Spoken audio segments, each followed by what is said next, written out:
Buenos días de nuevo.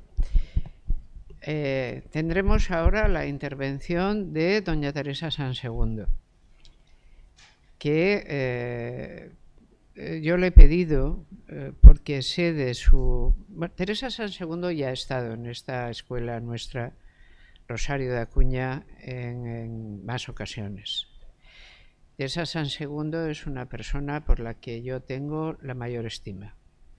Desde que llegué a la UNED como catedrática y nos pusimos en contacto rápidamente y siempre sigo su trabajo. No imaginan lo importante que es Teresa Sansegundo para que se haya consolidado una verdadera expertise en el tratamiento de la violencia en este país. De hecho, Teresa Sansegundo y todos los cursos, ¿cuántos llevas, Teresa? Ya 16 hemos cumplido, entonces 17. Bien, 16 cursos sobre violencia de género. Ustedes habrán notado que últimamente la palabra género y yo ya no nos llevamos. Y tampoco pasa nada porque nos seguimos entendiendo igual. Es decir, que no solemos, donde se pueda decir feminismo no hay por qué decir género, se dice feminismo.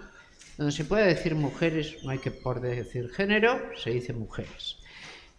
En el caso de nuestra ley, se decidió ponerle violencia de género como título a la ley porque los otros títulos que hubiera podido tener era cuando antes les decía, a veces hay fuerza para lo que hay y no para más. Imaginemos que se hubiera llamado violencia masculina. Ya a día de hoy incluso eso resultaría ser muy difícil.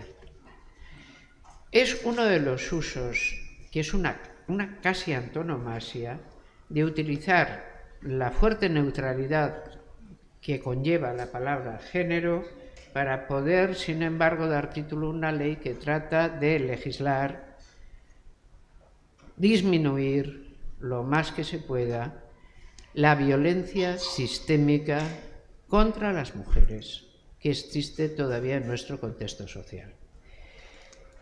¿Cuál es la particularidad de los cursos que hace Teresa y que lleva Teresa? Las personas que los reciben. Cuando tú tienes que aplicar una ley, policialmente hablando, tienes que primero instruir a las personas que han de aplicar esa ley para que la entiendan. Por eso, Teresa, que es muy buena jurista, es muy precisa. Yo en los juristas es quizá la cualidad que más admiro, ¿no? A mí el tipo de cabeza jurídica me gusta mucho, porque cuando es buena tiene una particularidad en las precisiones sorprendente. No le he pedido a Teresa hoy que desarrolle lo de la custodia compartida, es una pena porque no lo han oído ustedes, se lo pierden. Sale uno a gatas, después de que ella cuente realmente si eso se puede hacer o no y cómo. Es decir, Teresa es la misma precisión. Y por eso he pensado, la violencia es como es el bajo continuo. Es decir, si no existiera la capacidad de violencia sistémica, la capacidad de obediencia que esta violencia proporciona, no existiría tampoco. Es decir, la rebeldía simplemente estaría mucho más al orden del día. Marcela, en este libro, cuando habla de cautiverios, dice el problema de la mayor parte de los cautiverios de las mujeres es que son individuales.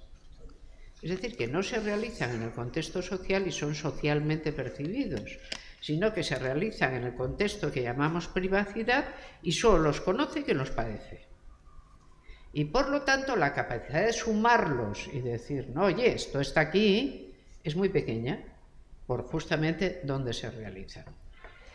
Teresa ha tomado sobre sí, en 17 años ya, la obligación de hacer un curso que es excelente, es uno de nuestros cursos más reclamados en la UNED, para definir qué es la violencia de género, decir cómo se produce, decir cómo hay que abordarla, decir cómo hay que tratarla, decir cómo hay que juzgarla.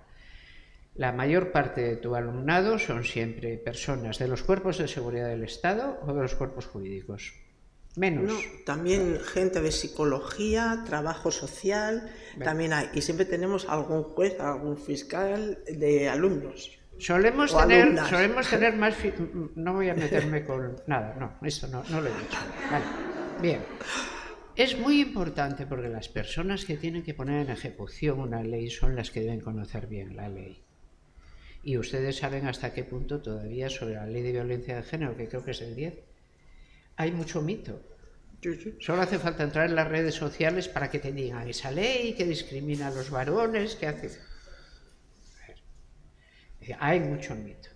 Y sabemos hasta qué punto esa ley en ocasiones es lenitiva. Es decir, bueno, podría castigar mucho más y no lo hace. Pero yo les he contado, digamos, este perfil de Teresa, porque aquí hay un currículum que no les voy a detallar porque tira a largo, ¿no? No. Sepan que Teresa lleva más de 100 ponencias especializadas en auditorios también especializados para cómo se debe intervenir y qué hay que hacer en los casos que llamamos de violencia de género, que también luego por sus inquietudes de más alcance en otras esferas de la cultura, pues ella pertenece a jurados. De hecho, se nos va a marchar inmediatamente porque se va a un jurado de los premios nacionales, en este caso a las editoriales, que no es un tema que quede exactamente al lado de este. Teresa ha publicado libros, ha editado en su labor de editora, ¿no? Es decir, quien compila toda una serie de capítulos para libros que ya son libros especializados en el tratamiento de la violencia de género. Pero también le importa, es decir, como entra en el tema, digamos, de esta violencia que se da en el terreno de lo privado e individual, también te ha interesado el tema de la violencia contra los mayores, que es un tema poco tratado. Y de hecho, también otros temas conexos y dificilísimos. Tiene ahora escrito un libro entero, que yo espero de próxima publicación.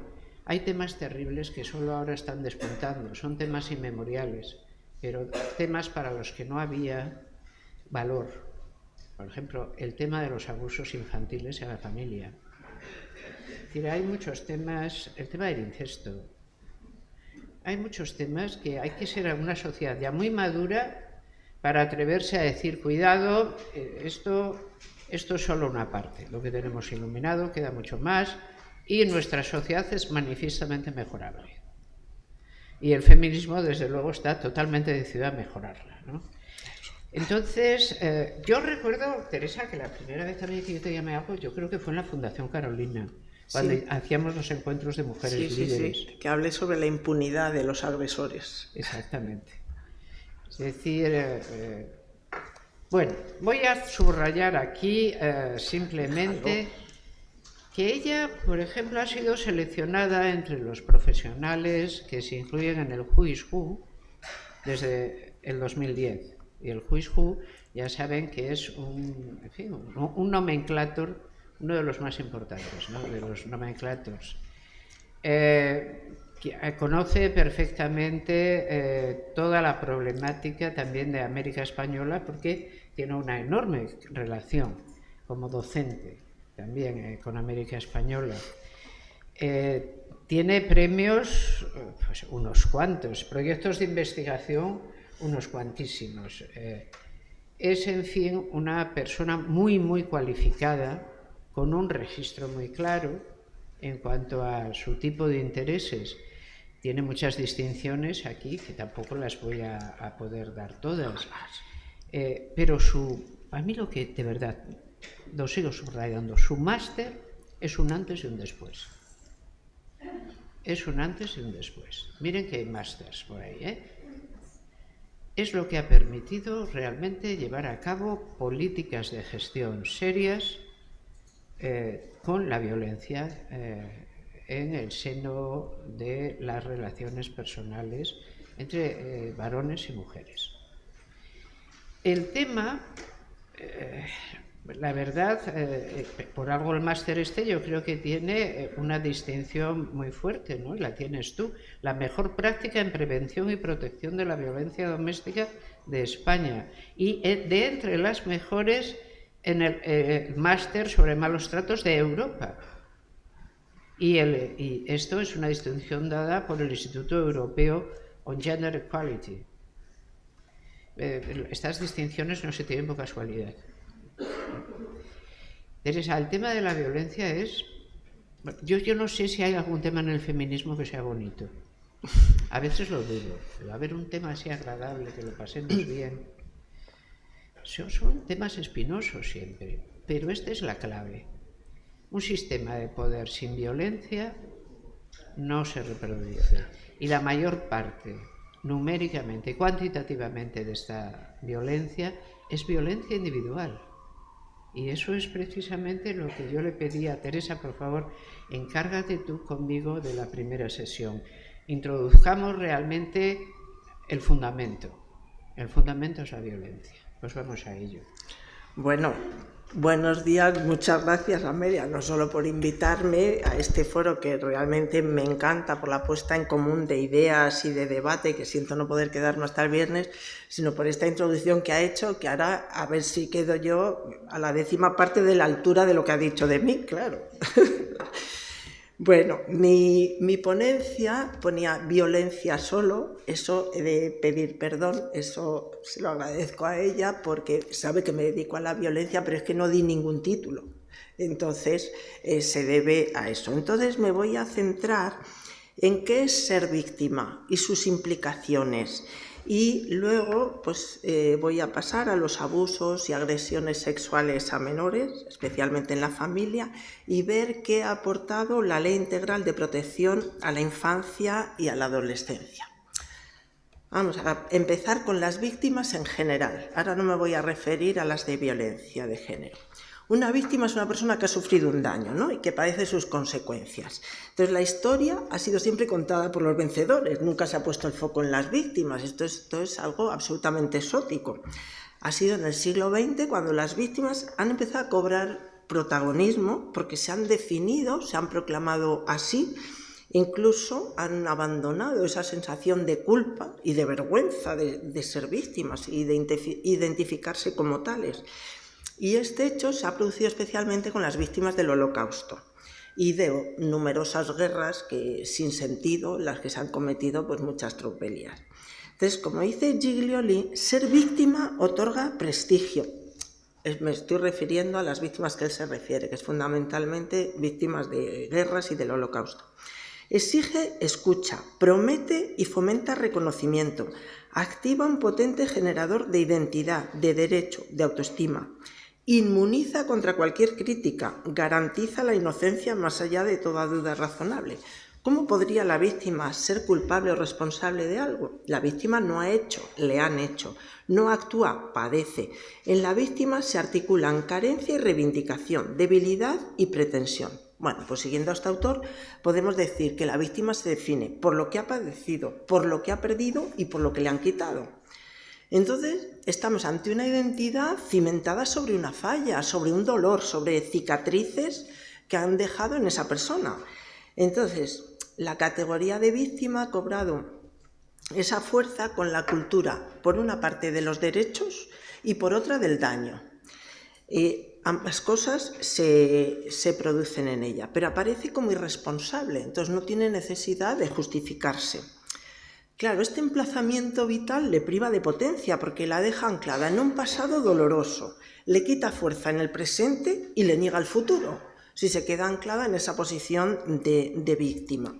Entonces, configurar la identidad sobre la cualidad de víctima, sobre la violencia padecida, yo creo que lleva a la pasividad, a la falta de responsabilidad sobre el camino recorrido para llegar a esa condición, pero encima le niega la capacidad de recuperación, que es lo peor. Entonces, para dejar de ser víctima, una persona debe empezar por ser consciente de la situación que está viviendo, ¿no?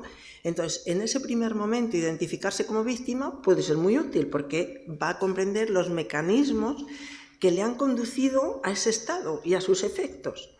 Pero en una fase posterior yo creo que hay que dejar atrás esa vivencia y reparar las secuelas producidas.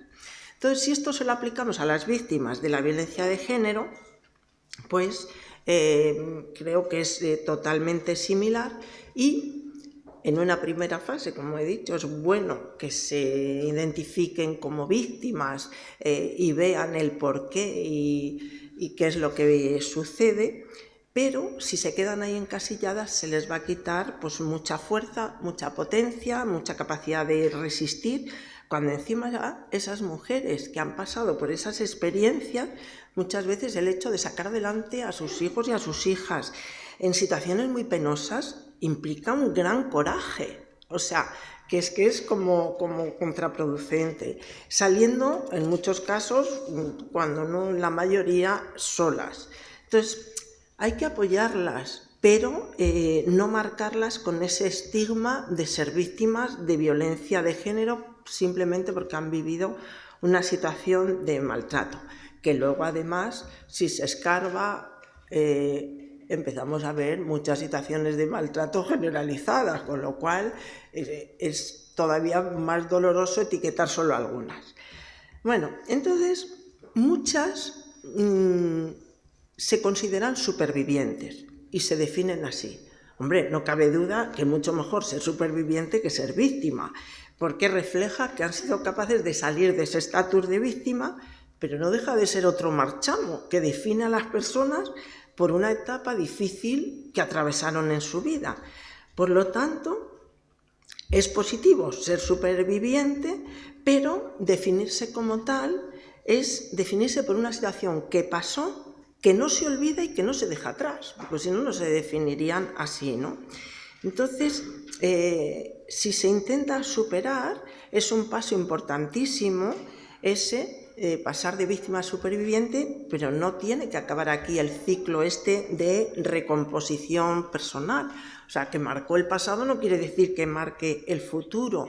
Y además es que hay que buscar anclajes de fuerza, donde no se remarque constantemente la debilidad. No podemos estar transmitiendo siempre un mensaje victimista, una identidad victimista, porque es que la víctima carece de poder y va a perpetuar esa relación. Entonces, es estar poniendo encima más poder en las manos equivocadas.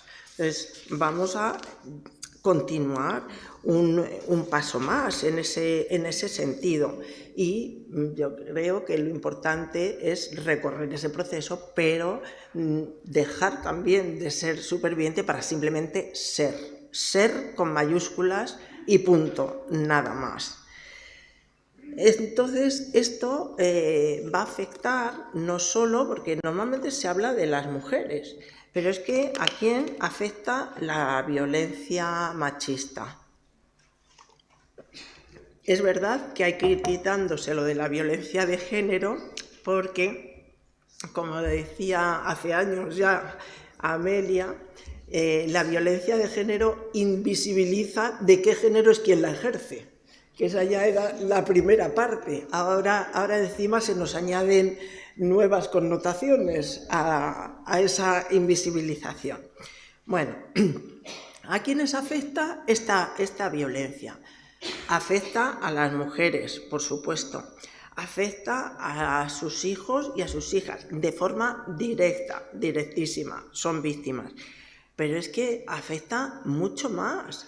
Afecta a toda la familia, a los abuelos, a los hermanos. Es que tenemos mucha cicatería para otorgar la condición de víctima encima. O sea, a ver si no es víctima una hermana que le han asesinado a su hermana, o una madre, un padre. O sea, es que es tremendo. O sea, a todas las personas a las que afecta. Antes, incluso, como han hecho una entrevista, les contaba que afecta también a la familia de los agresores. Yo me conciencié mucho con una alumna del curso de Malos Tratos y Violencia de Género, cuyo hermano había asesinado a su mujer. Vino ella y vino otra hermana, destrozadas es poco decir, absolutamente destrozadas. Pero es que la otra hermana, la que no estaba haciendo el curso, pero que se la trajo también, esa había criado, no sé si era un niño o una niña de 2 años, porque vivía con su hermano y con la cuñada asesinada. Le había criado. A partir de ese día nunca más pudo tener contacto. Al día siguiente la echaron del trabajo por asesina, se supone, porque el hermano había asesinado. Simplemente seguir viviendo donde estaban, pues es que era que no podían ni salir a la calle. O sea, a mí en aquel caso me concienció de lo que era. Pero es que encima una de ellas le iba a ver a la cárcel y venía destrozada porque decía, ay, es que no te imaginas, es que no se arrepiente nada. Y ella cada vez que venía, bueno, es que eran de verdad despojos humanos, las dos con una depresión. Entonces esto afecta a toda la sociedad. Es que al final nos toca por todas partes.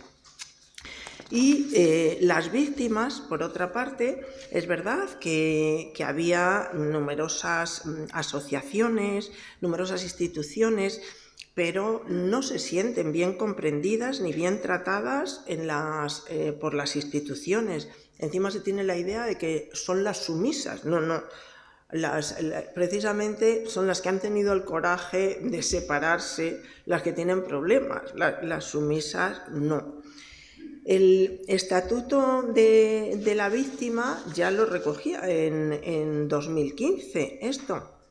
Y es verdad que han encontrado un espacio social en las asociaciones de mujeres, especialmente, un apoyo y un reconocimiento, pero siguen siendo incomprendidas en la mayoría de ámbitos institucionales. Es que además la gente piensa, bueno, si ya se ha separado, como si ya se hubiera eliminado todo el problema, es como que le han puesto una alfombra roja para separarse y ala, desfila.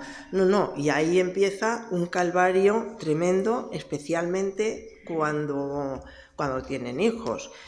No se las entiende en ningún sitio. En los tribunales todo se censura. Si titubean, su ambivalencia, si tienen vergüenza, si tienen miedo.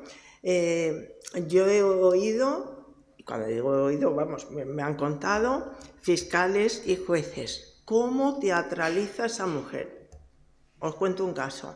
Cuando le preguntaban de algo de sus hijos, de la violencia, de tal, llorando a lágrima viva. Cuando le preguntaban en qué trabajaba y tal, dejaba de llorar. Y no sé si aquí sois capaces de hacer eso. Yo desde luego me considero incapaz de dar esos parones, ponerme a llorar ahora a lágrima viva, luego me paro, luego sigo, luego... Y que cómo teatraliza. Otro caso que suelo contar, esa fue una juez que entonces era bastante prepotente, hizo el curso y el día que hizo el TFM me dijo, ¿puede venir el fiscal de mi juzgado y una amiga abogada? Digo, sí, pueden venir. Y dice, pues te voy a confesar una cosa. Yo cuando empecé el curso yo no creía a las mujeres. Y ahora me peleo con mis compañeros porque no las creen ellos. Dice, mira lo que me ha pasado esta semana. Subía en el ascensor y una mujer se iba poniendo muy mala, peor. Y ya se puso a devolver, pero la atendieron y yo ya me fui para el juzgado. Y resulta que al final de la mañana voy a saludar al juzgado de al lado a mi compañera. Y me dice, mira esa mujer de ahí, no veas cómo teatraliza. Dice, yo mira a la mujer y era la del ascensor. Dice, pero ¿cómo que teatraliza? Si la he visto yo llegar. Dice, pues ahora discuto con ellos. Entonces, si lo cuentan de forma apasionada, están teatralizando. Pero ojo, si lo cuentan de forma fría, es que no ha pasado. O sea, es tremendo. Os puedo contar un caso que un día le pregunté de unas niñas con unos abusos muy serios por parte del padre y bueno, le preguntó a la madre, pero ¿tú cómo lo cuentas en el juzgado? ¿Lo cuentas igual que me lo cuentas a mí o cómo lo cuentas? Me dice, sí. Digo, por eso no te creen, porque lo cuentas de forma fría. Y me contestó, es que no lo podría contar de otra manera porque cuando acabo me derrumbo. Y no lo puedo soportar, ya me pongo a llorar. Entonces, da igual, siempre nos falta la credibilidad, siempre. Entonces, hay un artículo sobre la víctima y la cultura barroca que a mí me pareció muy interesante porque dice que la víctima, sobre la estética barroca de estos personajes dolientes, sufrientes, que lo llevan grabado en el cuerpo. Es decir, si la señora llega con el ojo fuera, con el brazo roto y toda llena de moratones, pues hombre, se la puede creer porque parece que sí, la cosa, ¿no? Pero claro, si han pasado 3 años, han pasado 2 meses, pues claro, ya no obedece a esa estética. Entonces ya no entra en el perfil imaginario y como no entra, pues ya hay una falta de credibilidad. Entonces, realmente es un problema lo de la credibilidad de las mujeres y de los hijos y de las hijas. Siempre se nos cuestiona, siempre se nos cuestiona. Y bueno, a mí, por ejemplo, una frase que me choca mucho cuando ya ha pasado un tiempo, están mejor y tal. Lo primero que pregunta la gente es si ha rehecho su vida. ¿Pero qué entienden por rehacer su vida? Es si tiene otro tío al lado. O sea, es que para mí rehacer su vida es rehacerse ella, rehacer su situación personal, sus hijos, y si quiere tener pareja, pues ya verá. Pero este es el orden, no el inverso. Porque además, es que el orden inverso es muy peligroso, porque si salen de una relación, digamos, no han reflexionado lo suficiente, pues entran en otra y se agarran a un clavo ardiendo. Y cada relación es peor que la anterior. Tal vez sea, para la explicación que yo le veo a esto, es la siguiente. No digo que sea la correcta, pero es la siguiente. Tanto el agresor como la mujer han llegado a un nivel X de violencia de ejercer y de violencia de soportar. Cuando empezaron la relación no tenían ese nivel, han llegado a un cierto nivel. Entonces ya eso parece lo normal, porque ya todo se naturaliza, se normaliza. Entonces la siguiente relación no empiezan como empezó la anterior, empiezan desde ese nivel que ya han tolerado, tanto él como ella. Entonces cada relación es peor que la anterior. Yo siento ser un poco pesimista en ese sentido, pero la verdad que es así. Entonces, por eso es tan importante un tratamiento y un restablecimiento, porque es que si eso no se hace, pues empieza bastante mal la cosa.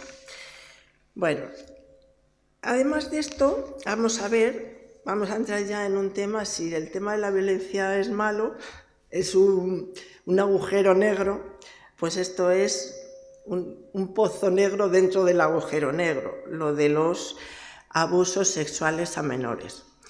Yo llevo muchos años que siempre aquí, como me han puesto solo violencia, hablo de lo que quiero, pero si me ponen un tema, yo acabo siempre con esto, siempre acabo, aunque sean 2 minutos, porque creo que hay que sacarlo. O sea, los niños y las niñas no pueden seguir así. Entonces, hemos visto que aquí, vosotros lo veréis, yo lo he copiado, dice que es imperioso ir enumerando la agenda feminista. Pone ahí arriba el cartel. Bueno, pues yo creo que en la agenda feminista hay que incluir esto. Hay más temas, siempre tenemos demasiados temas que abordar, pero no queda otra. No queda otra porque tenemos una violencia sexual contra los niños y las niñas y los adolescentes, me estoy refiriendo a los menores, y aquí todo el mundo se rasga las vestiduras con la pederastia. Si es un sacerdote o es un monitor de gimnasia, eso sí sale. Pero es que la mayoría no son esos, la mayoría es en la familia. O sea, algunos conocidos, la mayoría es en la familia. Eso cuando se habla, cuando se dice, ¿la habéis oído alguna vez? Esto es un silencio sepulcral. Y esto es un silencio que nos hace cómplices a todas las personas que formamos parte de la sociedad, a todas. Entonces, yo creo que ya es hora de abordarlo. Entonces, se utiliza la palabra abuso, que abuso pues parece que es un uso excesivo o un uso indebido, con lo cual un poco da a entender que parece normal un cierto uso. O sea, ya la palabrita tiene su aquel. Con lo cual, ahora que se ha estado discutiendo que si abusos, que llevamos unos años a partir de la manada, que esto se ha puesto sobre el tapete, que si abuso, que si agresión, yo sinceramente creo que es más lógico hablar de agresión, porque lo de abuso suaviza mucho. Luego, creo que que he traído una sentencia para que veáis la delicadeza con la que se tratan los abusos. Bueno, entonces, si esto se da, ¿por qué no lo vemos? Pues no lo vemos porque está fuera de nuestro marco interpretativo, ni más ni menos que eso. O sea, no vemos todo lo que queda fuera de nuestro marco interpretativo, y en nuestro marco pues está que la familia es estupenda, los padres nos tratan bien, hay que honrar al padre y a la madre, y por supuesto pues todo esto está muy bien, pero hay que honrar si se ha ganado esa honra también, ¿no? Porque si no, igual no. Y yo me voy a referir hoy solo a las estadísticas españolas, después de la campaña que hubo en Europa. Uno de cada cinco niños o niñas está sufriendo alguna agresión sexual o ha sufrido. 1 de cada 5, y lo vuelvo a repetir, es la campaña europea. Entonces, de esa campaña europea, bueno, más o menos las niñas sufren más, viene a ser como 70-30, pero también hay mucho de niños, ¿eh? Y estos sí que son, antes que se refería a Amelia a los cautiverios de Marcela Lagarde, estos sí que son cautiverios individuales, pero individuales hasta unos extremos increíbles, porque es que no tienen otra posibilidad. Según Save the Children, entre un 10 y un 20% de la población ha sido víctima de abusos en la infancia. Y solo se denuncia el 15% de los casos.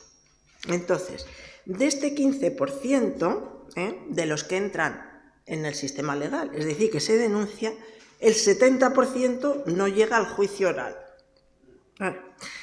Y en la mitad de las sentencias estudiadas, el abusador es un familiar. Bueno, entonces ya vamos viendo, prácticamente el abusador es casi en el 100% de los casos, depende de la estadística, pero el 99, 98,5% es un hombre. La mayoría no llega, pues vamos a ver también por qué no llegan. Los abusos yo conozco desde bebés hasta, estamos hablando de infancia y adolescencia, pues vamos a dejarlo ahí, ¿no?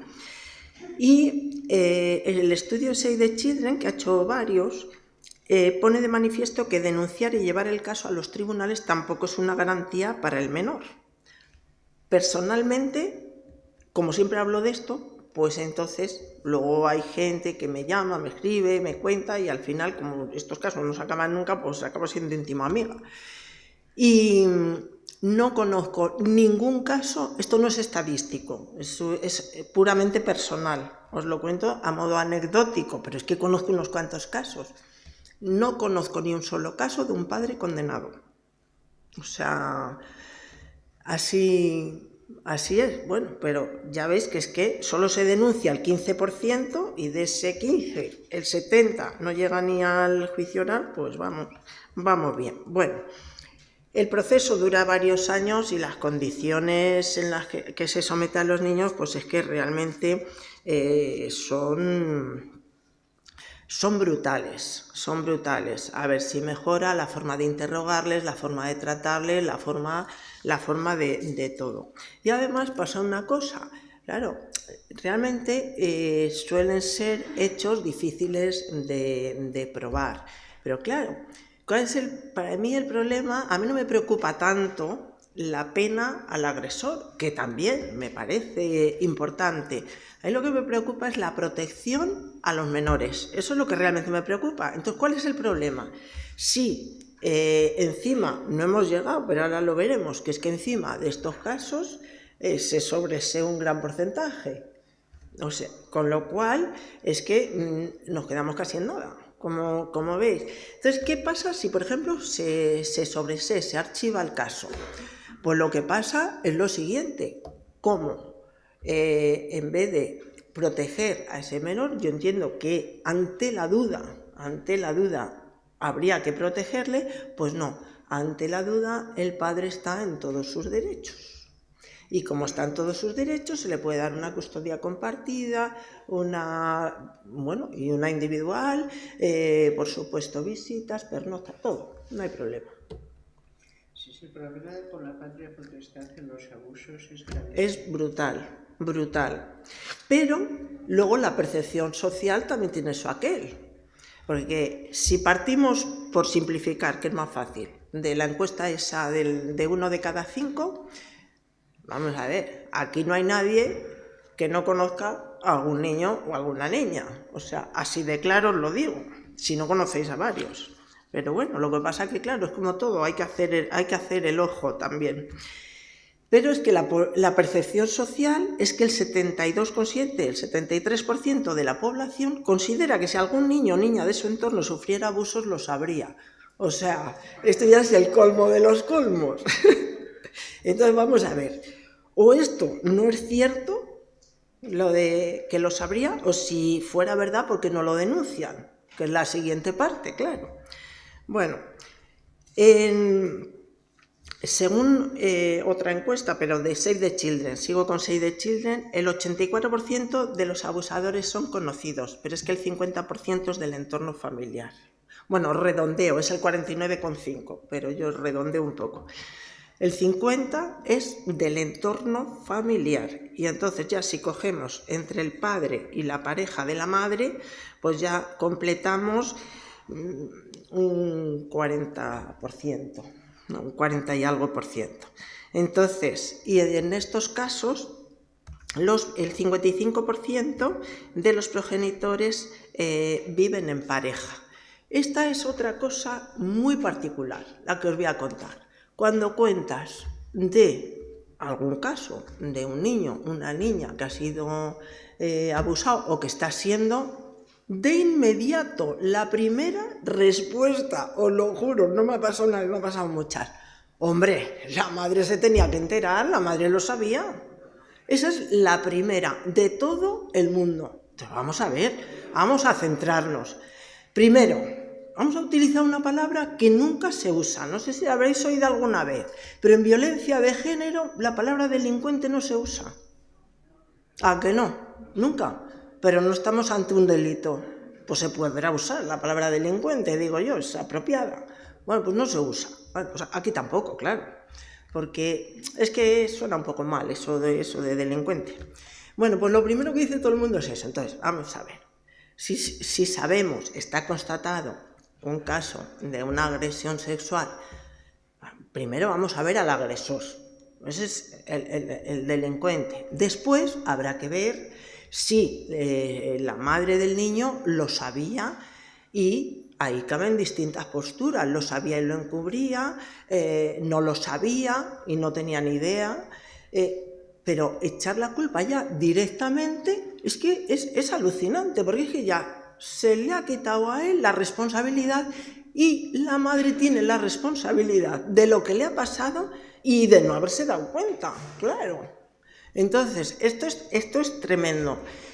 Y la verdad es que, claro, los casos que yo conozco son las que se han dado cuenta, y eso es un terremoto personal, familiar, increíble. O sea, ya es que ahí ya lo de poner los cuernos que hablabas antes ya pasa no a un segundo plano, ya es inexistente. Pero es que ¿con quién? Además, es que de repente una madre que se encuentra con eso es horrible, empieza a culpabilizarse, cómo no me di cuenta, cómo no lo vi, cómo... Pero claro, esto es un puzzle, pero es un puzzle en el que no contamos con la foto previa. En los puzzles contamos con la foto previa. Es un puzzle en el que van atando datos. Un día, pues, una cosa que le ha extrañado, otro día, y siempre tienen una explicación. Y si encima se le ocurre pensar alguna cosa un poco rara, pero, joder, es que eres, vaya mente más perversa. Pero ¿cómo se te ha ocurrido eso? Es que mira que eres retorcida. Es que, entonces, realmente es muy difícil, muy difícil. La macroencuesta de violencia contra la mujer de 2019. Aquí, preciso, es macroencuesta solo de violencia contra la mujer. Luego aquí no están metidos los niños varones, Solo está referido a mujeres. Digo, para que tengáis en cuenta las cifras, claro. ¿Y qué considera esta macroencuesta? Considera abuso desde los tocamientos a las violaciones sufridos por mujeres fuera de la pareja. Y repito, no se incluyen los varones. Bueno, pues según ya la macroencuesta, un 3,4% de mujeres ha sufrido violencia sexual en la infancia, antes de cumplir los 15. Esto equivale a 704.000 mujeres, no estamos hablando de 3 o 4. El agresor fue un hombre, según la macroencuesta, en el 99,6% de los casos, en el 21,6% un hombre de su familia. Y ahora otros dos datos que yo creo que completan el temita. El 18,5% se produjo en su propia casa y el 25% de los abusos. Y el 25,7% de las violaciones en la casa de la víctima. Solo el 8% de las mujeres que lo han sufrido lo había denunciado. Y ese porcentaje sube un poco al 11%. Si se tienen en cuenta las denuncias interpuestas por otra persona o institución. O sea, aquí no denuncia nadie, vamos, porque del 8 al 11, un 3% entre todas las instituciones, pues ¿qué estamos haciendo las instituciones? O sea, vamos. Entonces, cuando se les pregunta por qué no han denunciado, pues se debe a la escasa edad, a la vergüenza, al miedo a no ser creída o por miedo al agresor. Pero este dato me parece importante, el que os voy a contar ahora. El 26-27% no le contó a nadie esta experiencia, pero ha habido casos que lo han contado. El 40% se lo contó a una amiga, el 28% a su madre, y en los casos en los que lo contaron, el consejo de denunciar por parte del entorno cercano no llegó al 43%. O sea, entonces aquí creo que hemos visto unas conclusiones importantes. O sea, no se ha hecho nunca una encuesta sobre esto seria aquí, que se puede hacer. Yo llevo años propugnándolo, sé que no se puede hacer preguntando a los menores y a las menores, pero vamos a ver, si cogemos la población imaginemos, de 18 a 25 años, son 7 años. Yo no creo que haya tanta diferencia entre esos 7 años y los 7 hacia atrás. Pues ya nos darían unos cuantos datos bastante interesantes. Ha habido otro estudio estadístico de sentencias judiciales sobre casos de violencia sexual sobre niños y niñas. Y este estudio es de la delegación del gobierno sobre 400 sentencias. Y aquí dice que entre el 70 y el 72% de los casos denunciados de violencia sexual infantil se archivan. Hay muchos casos en los que hay una víctima única, el 61%, pero el 38% y pico hay varias víctimas. Muchas veces eso es lo que hace saltar. Por ejemplo, cuando ha habido una hermana o una hija mayor que ha sufrido y está aguantando, pero llega a la hermana siguiente o al hermano siguiente y entonces ya no puede soportar, y ahí es cuando se ve. Es un poco el mismo fenómeno que muchas mujeres que están aguantando malos tratos, pero si ven un maltrato hacia los hijos, eso les decide a salir. Claro, esto encima, esto no es un asalto, no digo que vaya a quitar yo importancia a una violación callejera, pero hombre, una violación callejera tiene la ventaja de que es un asalto, pero esto es una disponibilidad total, absoluta y en todo momento, la que tenemos. O sea, esto es una esclavitud sexual, yo lo entiendo así, porque es tener siempre a disposición, pues ahí, los esclavos. El 36% de las agresiones fueron continuadas en el tiempo, y las indemnizaciones por responsabilidad civil pues son muy dispares, no guardan proporción con los daños, debería haber ahí unas tablas. Y además en muchos casos no las quieren las víctimas, porque piensan que así el tribunal va a pensar que lo hacen por dinero o la gente. Y en muchos casos, encima, no quieren esto.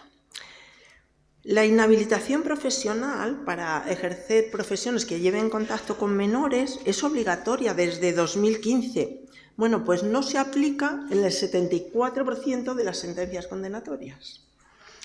La privación de la patria potestad no se acuerda en el 33% cuando el condenado tiene una relación paternofilial con la víctima y es todavía pequeña, es decir, va a seguir bajo la patria potestad. O sea, otra encuesta que es del Observatorio contra la Violencia Doméstica y de Género sobre 100 sentencias dictadas en 2020 sobre el Tribunal Supremo, nos encontramos con la cifra tan salvaje de que 7 de cada 10 casos de violencia sexual la víctima era menor. 7 de cada 10. O sea, estamos ante unas cifras y esto lo ha dado el Observatorio de Sentencias dictadas por el Tribunal Supremo. Realmente es que si miramos encima las características del agresor, pues claro, en niños lógicamente no hay desconocidos. O sea, es fundamentalmente la familia, que es fundamentalmente padre, pareja de la madre, los tíos también, y en mucho menor grado abuelo o primos, pero vamos, y luego puede haber algún conocido pues cercano a la familia, pero realmente los porcentajes son brutales, son siempre personas muy muy cercanas. Cuando el agresor es un familiar, sigo con esto de, o sea, yo los datos que estoy dando no son propios, esto es el Observatorio de Violencia sobre Sentencias del Tribunal Supremo. Cuando el agresor es un familiar, lo de un familiar es una forma suave de decir para invisibilizar el sexo, como decíamos antes, el 54,5% tenía una relación biológica con la víctima, es decir, eran padres, abuelos, tíos, y el 45% siguiente era rol de padre, porque era la pareja de la madre.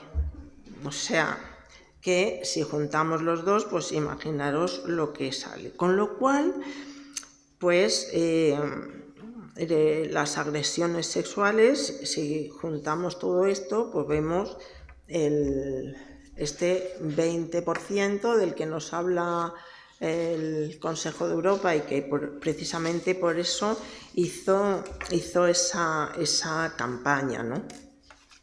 Y es que esto tiene una naturalización muy grande, porque claro, volvemos a lo mismo, las características no están pensadas en las leyes para este tipo de delitos, están más bien pensadas, pues eso, un asalto de un extraño, un asalto callejero, pero aquí se naturaliza. ¿Por qué? Porque puede empezar con juegos, al lavarle, pues una niña que empezó a dar gritos porque su madre le echó un gel blanco, porque decía que eso era lo que le echaba a papá. Pues cosas de ese tipo. Entonces, claro, empieza porque primero es un juego, les cuentan, pues todos los padres lo hacen poco a poco, luego ya si eso va avanzando, hay que mantener el secreto y el silencio a toda costa. Entonces ahí sí que puede haber violencia, amenazas, si lo dices nadie te van a creer, pena, digamos, de que me van a mandar a la cárcel, o amenazas fuertes de como se lo cuentes a tu madre no la vuelves a ver. O sea, estos son casos que conozco. Vamos, quiero decir que no me estoy inventando las cosas que digo, ¿no?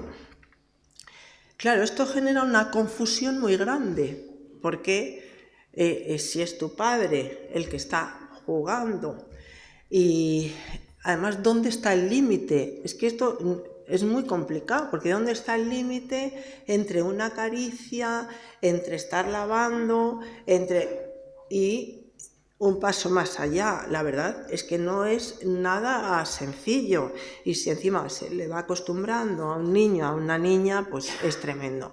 Pero si se va dando cuenta, o sea, está en una soledad inmensa, porque como no lo puede contar, pues entonces se siente diferente, como que a nadie le ha pasado esto en la vida, ¿no? Es la única persona a la que le pasa, encima le da vergüenza, encima tiene el complejo de culpa. Entonces la soledad y el aislamiento físico y mental pues es total y absoluto. No puede hacer nada. Una niña o niño no puede hacer nada, porque está la diferencia, la asimetría, la diferencia de poder, que es que no tiene. Y encima no les damos herramientas, al revés, les entrenamos para que acepten los abusos. A ver quién no le ha dicho a un niño o una niña con su tío, con alguien, dale un beso, y no quieren. Que le des un beso, niña, eso es un entrenamiento. A lo mejor no quiere dar beso porque, ya no digo que le haya pasado nada, pero que nota algo raro, que no le gusta, y les obligamos. Los cuentos, todo colabora en ese sentido. Porque vamos, a ver si no, que es la Bella Durmiente, que llega y la puede besar, y eso nos lo han estado contando y tan ricamente, y encima es el príncipe azul. O sea, llevamos un adiestramiento encima para esto, y la impotencia es pues total y absoluta. También rabia, o sea, por un lado impotencia, por otro lado rabia, pero claro, esa rabia no la van a sacar con el agresor, la van a sacar luego cuando llegan a su casa, o con su madre, o por otro lado. Entonces, o sea, es tremendo que haya niños que casi la única salida que ven es morirse. Un caso de un padre que iba a venir a recoger a sus hijos a casa de la madre, y estoy hablando de 5 años, y vendían una y otra, pues 4, 5, 6, por esas edades, no más. Dice, dile que estamos muertos. ¿Para qué va a querer 2 niños muertos? Decirle eso los niños a su madre. O sea, entonces, es que esto es tremendo. Eso en el caso de esos niños que habían hablado. Es que otros ni eso. Bueno, encima la culpa, la vergüenza, el sentirse sucio, pero es que luego también hay otros casos que es la envidia del resto de los hermanos. Yo he conocido una mujer con 40 y tantos, 50 años, que se enteró de que su hermana había estado sufriendo abusos por parte de su padre, y ya le tenía mucha envidia porque era la favorita en todos los sentidos, claro. Y le hacía más regalos y la trataba mejor y todo. Entonces, esto también es una compra. O sea, también es un entrenamiento de sexo para que te quieran, ¿no? También se está entrenando a eso. Yo creo que también es un camino que desliza peligrosamente, pues, hacia entregarse después, pues, más fácilmente a cualquier persona. Eso es curioso, porque realmente, no, perdón, interrumpo un momento. No, yo encantada. No, interrumpo un momento porque me resulta muy notable, y por si puedes explicarlo más, que realmente la mayor parte de las mujeres prostituidas dicen que han sido abusadas en la infancia. Ahí va yo, porque esto es un entrenamiento para la prostitución, vamos, en toda regla, es que desde la más tierna infancia. Y luego, reacciones de la víctima. ¿Qué va a hacer? O sea, poneros en situación. O sea, claro, cuando ya cumplen 14, 15, pues ahí baja ya mucho. ¿Por qué? Porque se escapan de la situación, porque huyen, cuentan, o no lo permiten, o lo que sea. Pero es que hasta entonces es que no tienen otra. Entonces, o entregarse es una forma de supervivencia. Otra, el olvido. Yo fui a dar una conferencia a una cárcel de mujeres y es muy curioso. Cuando se da una ponencia y la gente está de frente, pues ves las reacciones. Entonces, hasta por las manos, por ejemplo, se nota mucho las mujeres pues, que han sufrido, y hasta ves el momento. Bueno, pues había una presa con otras 2 o 3 al lado, que estaban tan normales, en primera fila, pues como estáis todas vosotras. Y empecé a hablar de este tema, se empezó a poner mala, las otras la acariciaban, no podía. Y me paró y dijo, es que todo lo que está diciendo es verdad. Y tal, y entonces nos empezó a contar su historia, que igual os la sabéis por la prensa, de hace años. Esta mujer era abogada, le dejó de ser, puso una empresa de detectives, y uno de sus detectives, que parece ser era pareja de ella, se cargó al marido. Ella decía que no tenía nada que ver, que ella no era culpable y tal, pero a ella la habían encerrado por un asesinato. Claro, a través de otra persona, pues sí. Bueno, entonces ella contó lo siguiente, que su hija tenía contacto con la hija. Bueno, esto es tan brutal que encima, como ella era la asesina, pues entonces tampoco le daban. El padre estaba muerto. La niña se queda con el padre muerto y la madre en la cárcel. Entonces, como la madre era la asesina, tampoco le dan la niña a la abuela materna y la meten en un centro. Y la niña iba a ver a su madre asiduamente a la cárcel y decía que se llevaba muy bien con ella. Tenía 12 años la niña cuando contó esta historia. Y entonces nos contó que la niña le decía, yo sé que mi padre me ha hecho algo muy malo, ¿qué me ha hecho? Pero no me acuerdo.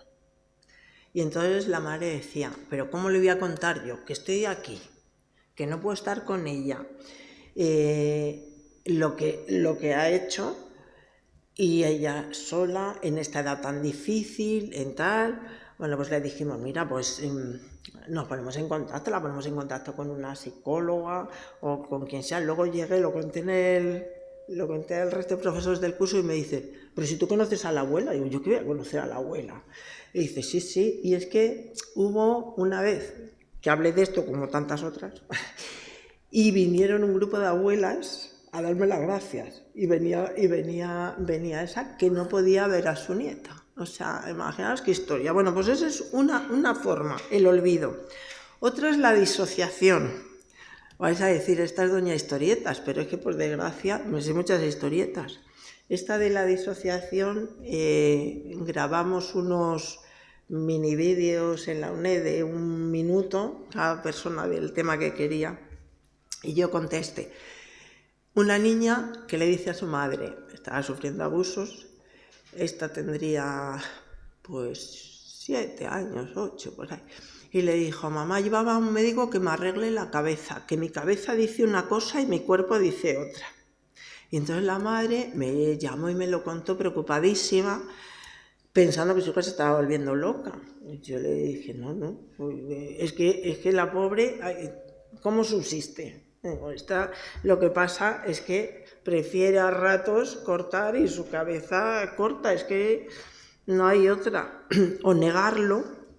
Alice Miller dice que el cuerpo nunca miente, que todo, bueno, es un libro de ella que se titula así, y dice que todo queda grabado en el cuerpo, pues esto es lo que pasa. Entonces esto, pues la verdad es que en la mayoría de los casos sale, si se denuncia o eso, pues es a través de la madre, y esto se interpreta muy mal, porque cuando lo denuncia la madre, pues lo denuncia bien, porque se ha encontrado con esa papeleta o se ha enterado de lo que está pasando y entonces a partir de ahí se separa y denuncia. Digamos, va todo casi en el mismo pack. O bien, al revés, se separa sin saber esto y entonces esos niños, pues al estar más relajados porque están con la madre, no pasan tantas temporadas, empiezan a hablar. Y se entera, y entonces pone la denuncia, con lo cual va, si os fijáis, tanto en un caso como en otro, va unido a la separación. Interpretación judicial, pues es que esto es para obtener alguna ventaja, no sé qué ventaja. Yo di un curso a jueces de familia y violencia y me dijo un juez, cuando empecé a contar estas historias, bueno, pero es que yo no voy a condenar a alguien si no estoy seguro. Digo, hombre, faltaría más, faltaría más, eso lo doy por supuesto, pero ¿tú realmente crees que una madre se va a inventar esto? Va a hacer que declaren un montón de veces, que esto es un cortazo, estar declarando, contando esas historias. Una adolescente, que estábamos hablando de una adolescente, dijo, ¿tú no tienes hijas? Y dice, sí, digo, pues, ¿y tú te imaginas esto? Oye, es que no me lo puedo imaginar, se puede inventar otra cosa, pero hombre, esto... Bueno, pues imaginaros ya si aquí vais a salir con mal cuerpo conmigo, yo lo siento, pero hoy me ha tocado esto. Imaginaros ya el confinamiento, ya ahí lo dejo. El confinamiento y según tocó, claro.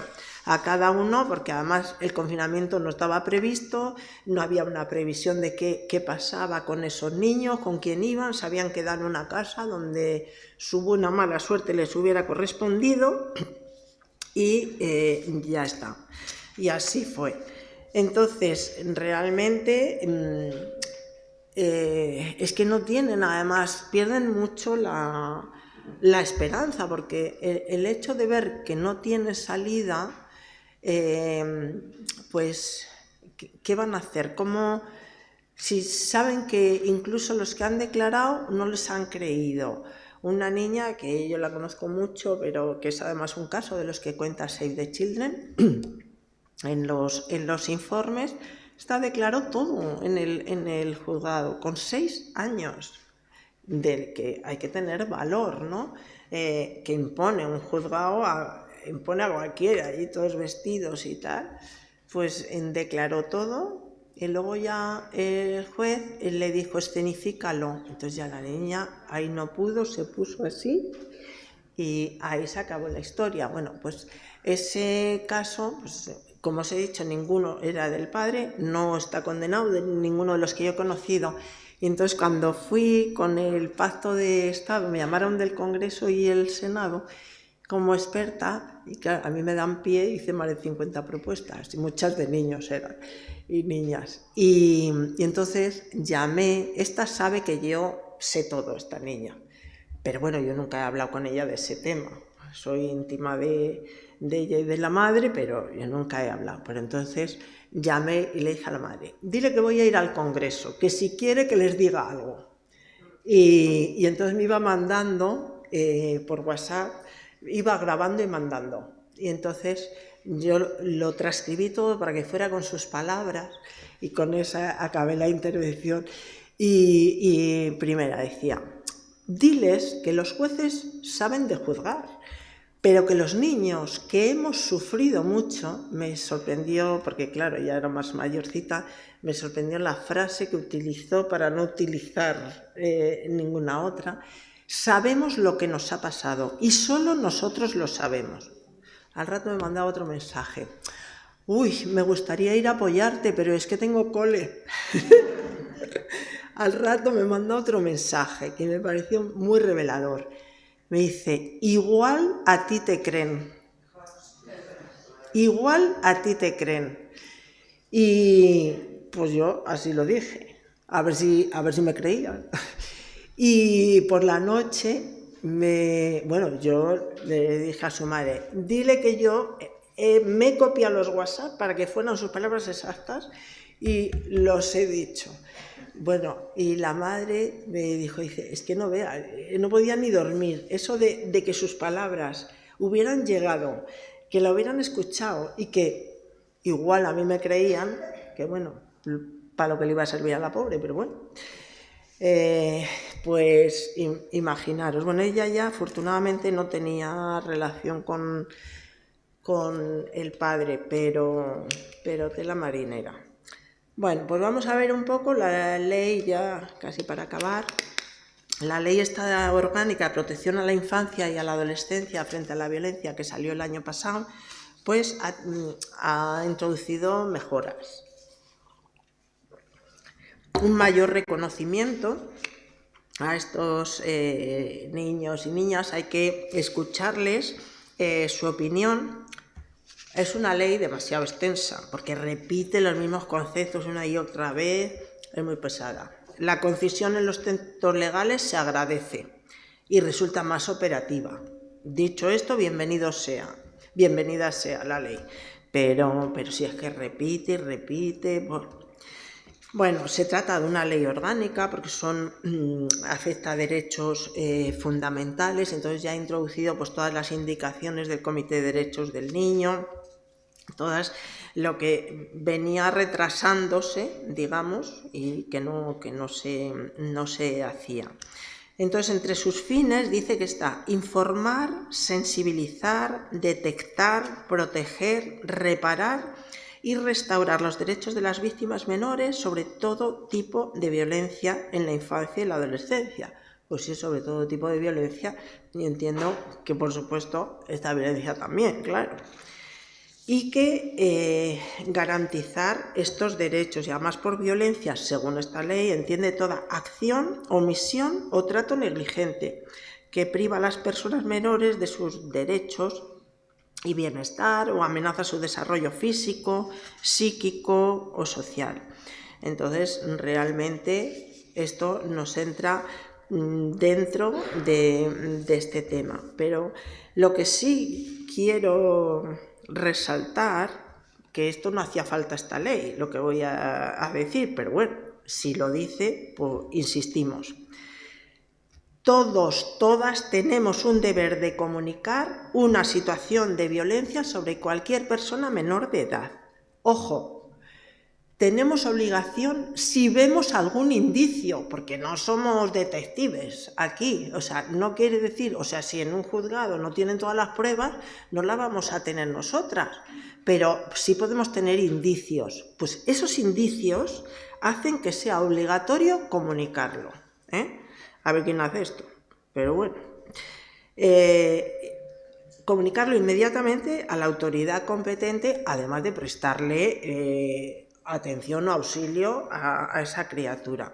Yo creo que hay dos lugares absolutamente estratégicos que deberían funcionar mejor en este tema, que son el colegio y atención primaria.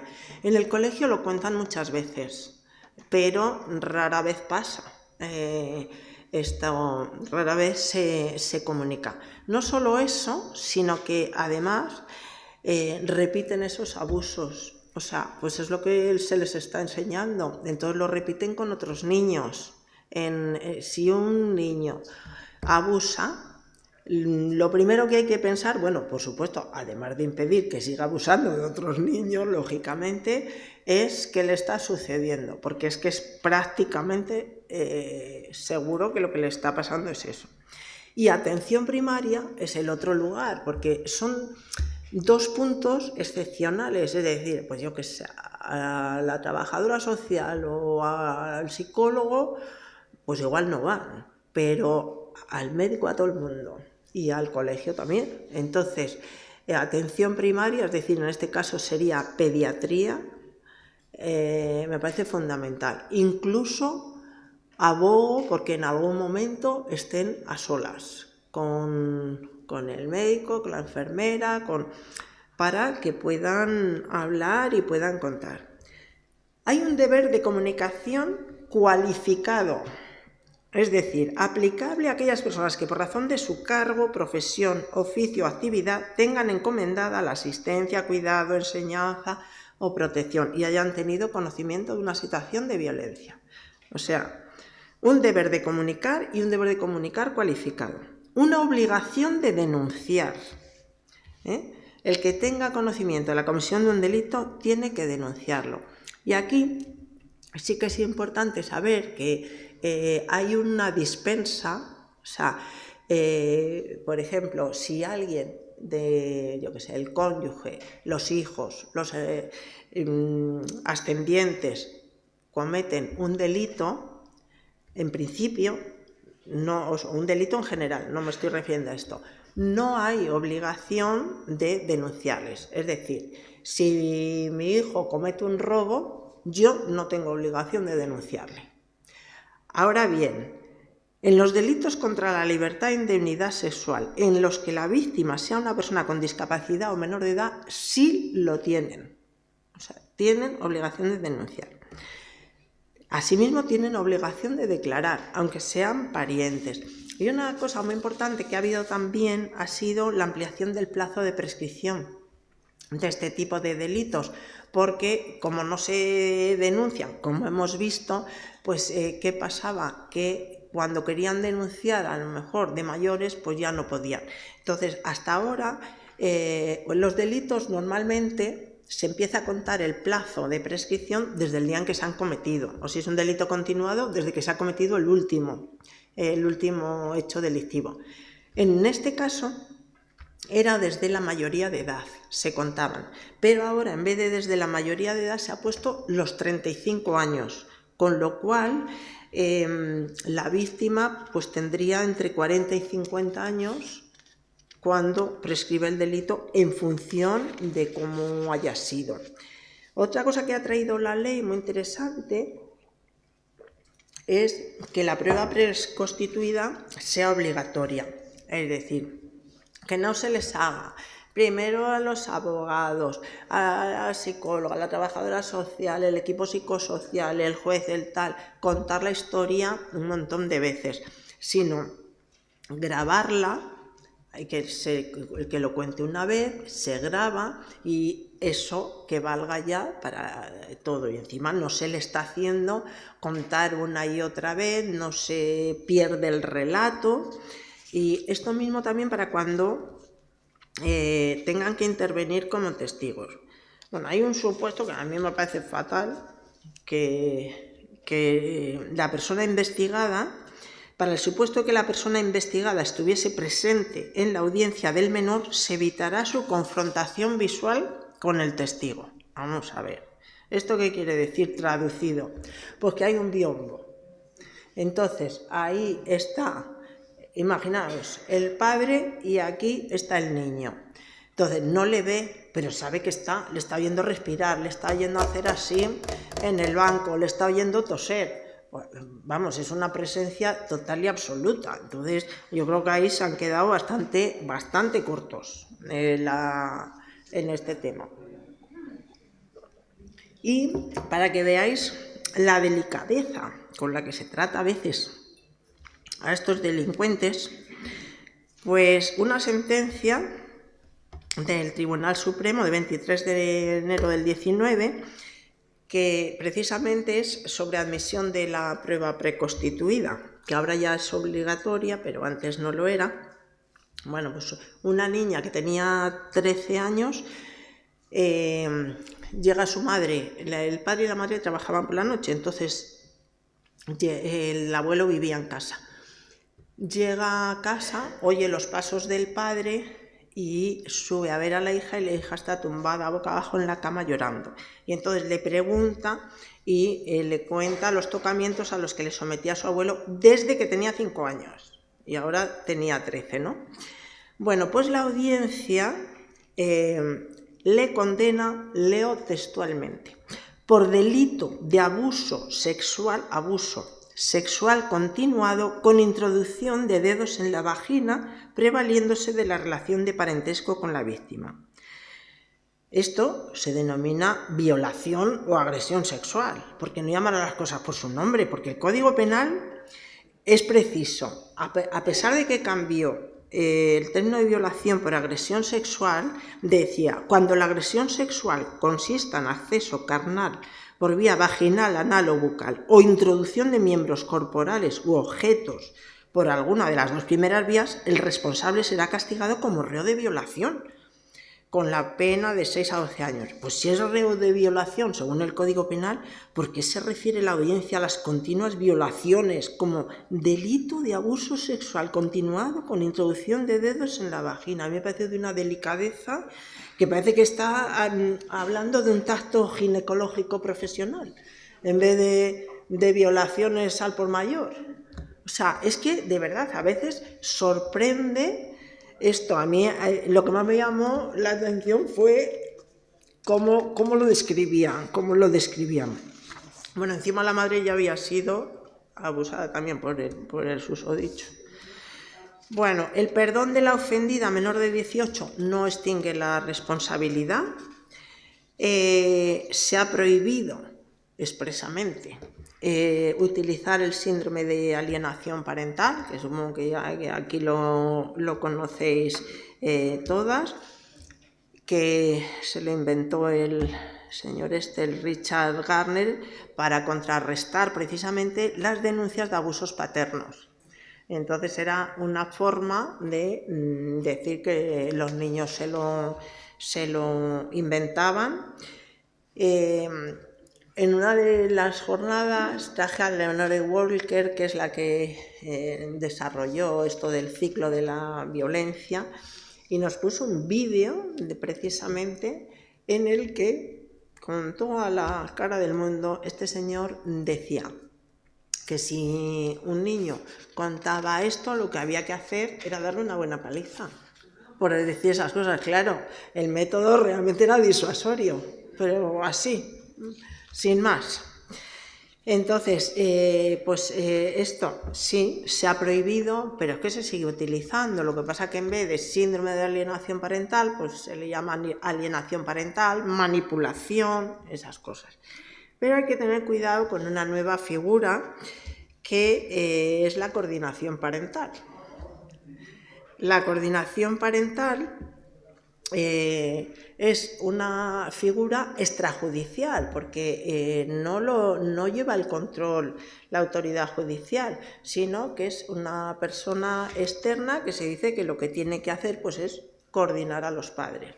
¿Qué pasa? Claro, cuando ha habido violencia de género, me refiero a cuando hay una sentencia que confirme que ha habido violencia de género, porque hay muchos casos en que no existe tal sentencia. Entonces, en esos casos está absolutamente prohibida la mediación, y esto es una mediación encubierta. ¿Qué pasa? Que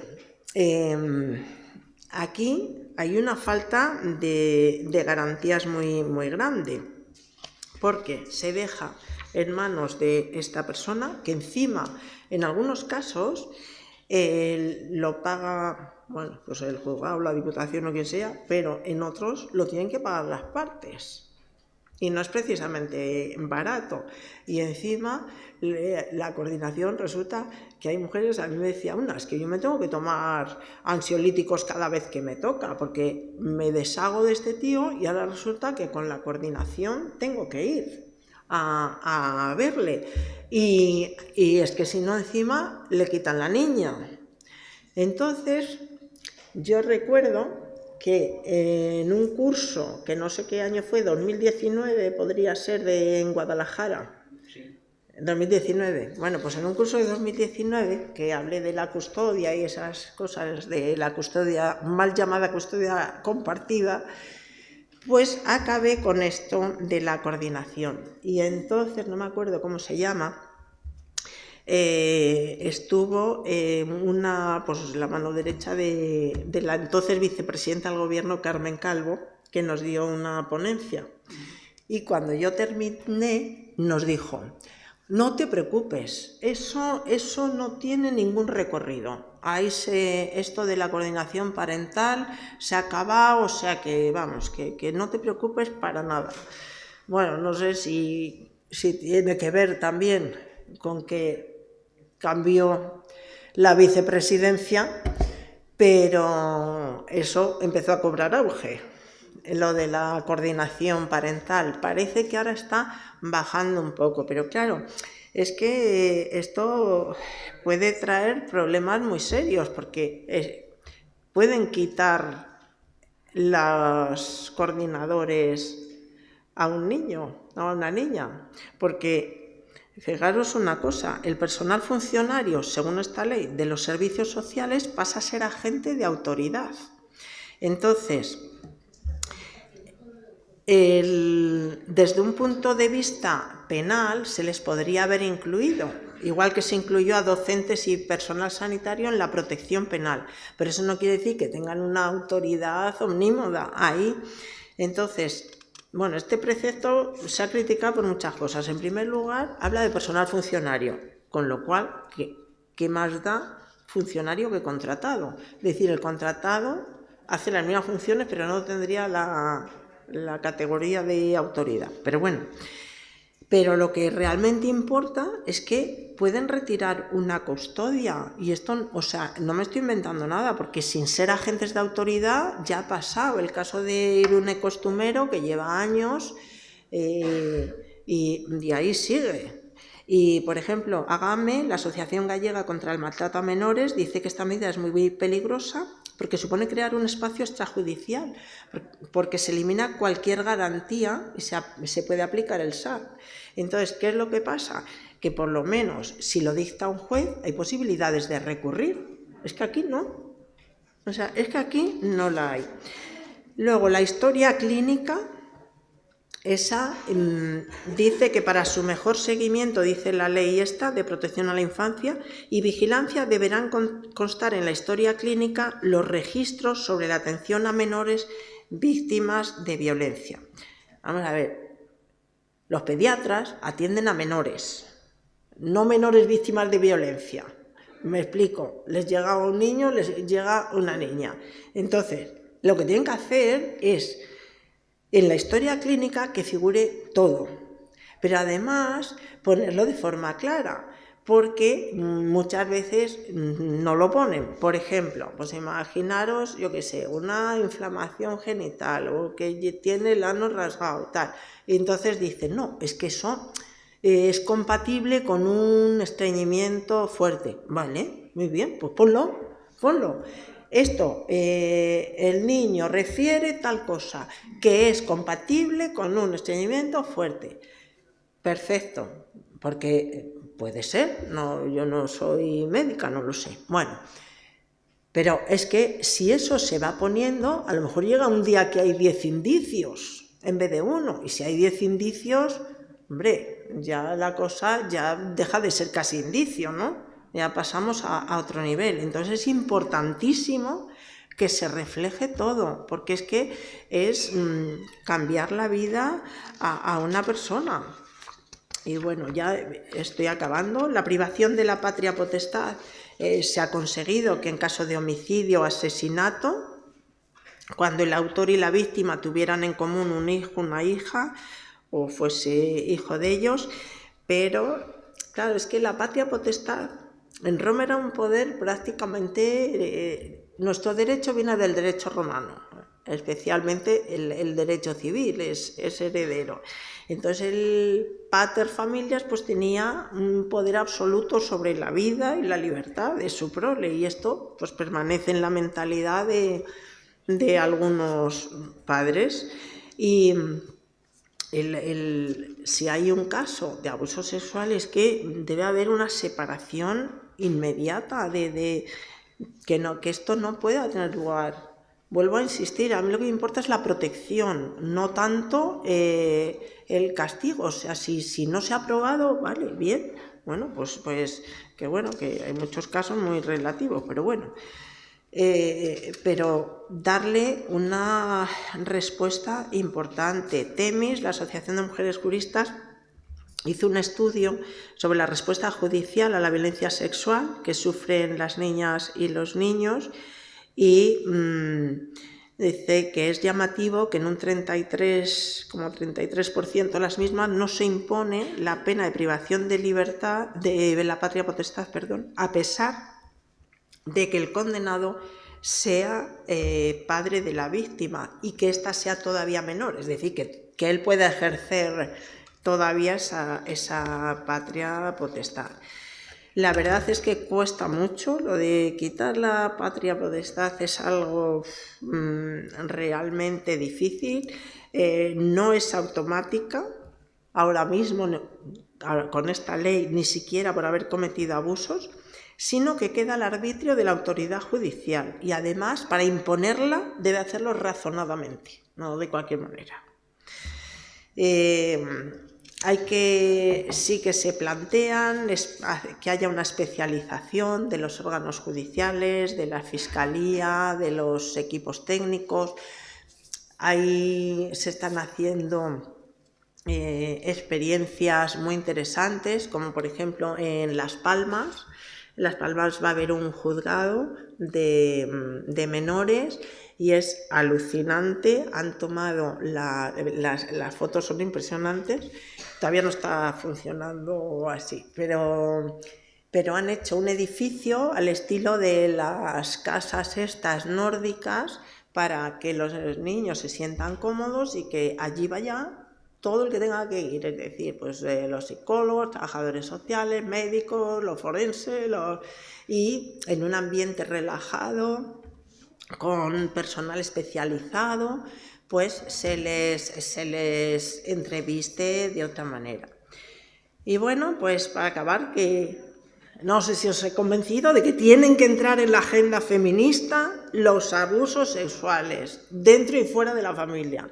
Fuera ya estaba muy claro el tema, pero creo que encima, cuanto más cercano es el agresor, menos se ven, menos se imaginan, menos se juzgan, menos se castigan. Y además, no nos engañemos, toda la sociedad ni lo mira, ni lo ve, ni lo quieren ver. O sea, esto no se quiere ver. Y es que es algo tan brutal y tan salvaje que yo creo que es que no podemos permitir destrozar de esta manera tantos niños, tantas niñas y tantas vidas. No les podemos dejar abandonados, porque no mirar y volver la cabeza es dejarles en manos de los agresores. Entonces, tenemos que saber mirar y ver a nuestro alrededor. Y nada, pues muchas gracias por vuestra atención.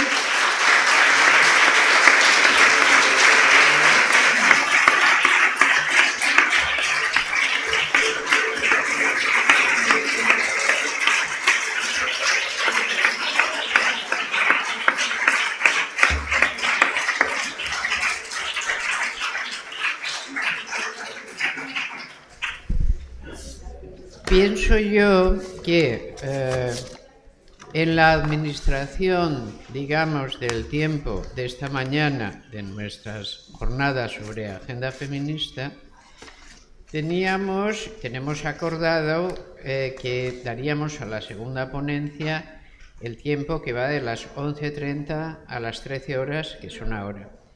Que si parece bien, como también en la primera ponencia no hemos podido hacer coloquio, tomemos ahora media hora para que las personas presentes y también aquellas que nos están siguiendo por redes, que creo que son bastantes, puedan presentar cuestiones. ¿Les parece que tomemos esta media hora? Sí, sí.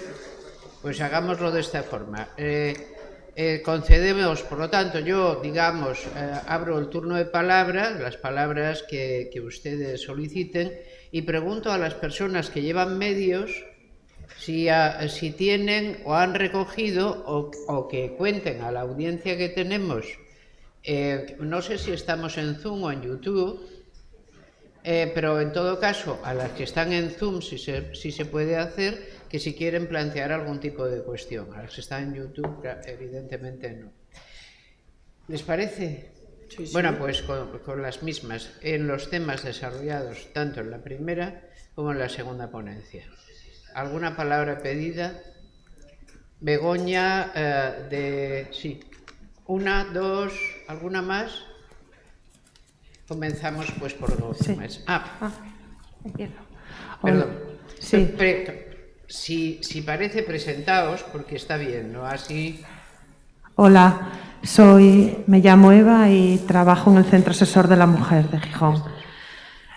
Bueno, me gustó muchísimo tu intervención, Teresa. Se nota que conoces perfectamente la realidad de la que hablaste y coincido contigo en muchísimas cosas, pero en particular me gustaría que concretases un poquitín más lo que hablabas en cuanto a dejar de ser víctima, ¿no? Lo que en definitiva la ley integral, un poco el objetivo de la ley integral de conseguir la recuperación total de las mujeres víctimas de violencia de género. Y lo digo por la confusión que a veces se suscita en cuanto a cuándo deja de serse víctima de violencia de género o si se deja alguna vez. Porque hay como una cierta tendencia a entender que siempre se ha sufrido un episodio de violencia y va a tener esa condición siempre. Entonces, bueno, me gustaría que comentaras un poquitín más tu opinión al respecto. Vale, pues muchas gracias. Yo me he estado refiriendo más que a un sistema jurídico, a una parte personal, a una parte psicológica, ¿no? Es verdad que si una persona eligió a un determinado hombre, una mujer, pues sería que algo le gustó en esa persona, con lo cual tiene más posibilidades de volver a elegir otro similar. Y por otra parte, pues tenía un determinado carácter, es decir, es más fácil, pero yo creo que con un trabajo también se sale. Yo recuerdo una alumna, una mujer muy inteligente, con su trabajo, su todo, pero bueno, había tenido un maltrato brutal, había incluso intentado suicidarse y me contó pues que tenía un ligue, una nueva pareja estupenda y tal. Y yo le dije, mira, yo no quiero ser aguafiestas, porque seguro que es un tío estupendo. Digo, pero a ti que te salten las alarmas. Y a la mínima que te salten las alarmas, porque había pasado demasiado poco tiempo para mi gusto entre uno y otro. Y un día me contó, y dice, mira, estaba un día con él y me dijo, es que yo te voy a hacer a mi manera. Y dice, es que dejé de oírle, ya no sé qué más me dijo, solo te veía a ti que te salten las alarmas. Y dice, ya dejé. Luego ahora está... lleva ya muchos años casada con otra persona felicísima, pero sí que creo que ese proceso de salir es necesario completarlo un poco bien, porque es que si no vuelven a caer una y otra vez. Es que no, bueno, ¿qué te voy a contar a ti del Centro Asesor de la Mujer? O sea, estoy segura que tienes casos de reincidencia en maltrato. Es el caso de la indefensión aprendida. Claro, sí, sí. En filosofía, en Valencia, para que no, teníamos un sistema tremendo donde había que estudiar lógica, ontología, ética, pero nos metían psicología a saco. Yo, sin ir más lejos, saqué varias matrículas en psicodiagnóstico. Pueden contar conmigo para ese tema. El asunto es la indefensión aprendida. En muchas de las personas, sobre todo si los abusos han sido muy tempranos, desarrollan todo un síndrome de autodefensa que incluye por lo común la disociación, a veces el olvido voluntario, esto no me ha pasado, y por supuesto la disociación, por ejemplo, que encontramos en las mujeres prostituidas, que es como para poder hacer esto, yo necesito no enterarme, aprendo a no enterarme, disocio. No solo ahí, hay muchas personas que por el tipo de cosas que hacen tienen que aprender a disociar. Imagínense que son médicas de urgencias, en trauma. Como no disocien, ¿qué es lo que hay aquí? Dice, no, hay un 4 no sé qué. Ya está. ¿Por qué? Porque no te puedes implicar. Si te implicas, no puedes resolver. Es mejor no hacerlo. Pero ¿qué pasa con la indefensión adquirida? Es las personas que se han visto sometidas a estos tipos de agresiones y no han podido pararlas, no saben parar ninguna. Es decir, han aprendido a estar indefensas. Como mucho, a usar la disociación como... no es tanto. Esto está clarísimo, está feo decirlo, en animales de laboratorio. Es decir, el concepto de indefensión aprendida surge de la experimentación con animales de laboratorio. Y solo más tarde dices, y en humanos puede que también el mecanismo sea similar. Es decir, estamos hablando no de una especie de invento, sino de un tipo conductual que se puede aprender. Por ejemplo, los animales de laboratorio se utilizaban se utilizaban descargas eléctricas. Bueno, pues los animales que creían que no podían salvarse de ellas, no intentaban huir. Y los animales que habían sido adiestrados para si pegas un salto, no te cae, saltaban. Otros habían aprendido a quedarse quietos y aguantarse. Yo, desde luego, en víctimas que he visto, por ejemplo, de violencia de género, a veces, he observado la indefensión aprendida. Es decir, son personas que plantan cara muy tarde. O sea, que ante una conducta que no tiene por qué ser soportada, no de abuso, sino simplemente de mala educación, alguien se dirige a ellas de una manera que no es convenientemente cortés. Aguantan. O sea, saltan mucho después de lo que salta cualquier persona corriente, que dice, ¿a usted le pasa algo conmigo o algo? ¿Cómo es esto? No, ¿las ves cómo van tolerando?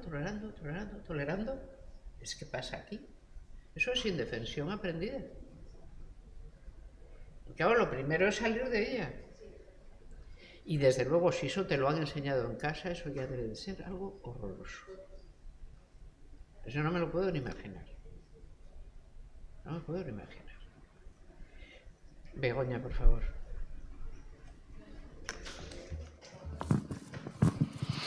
Teresa, muchas gracias por dejarnos tan mal cuerpo.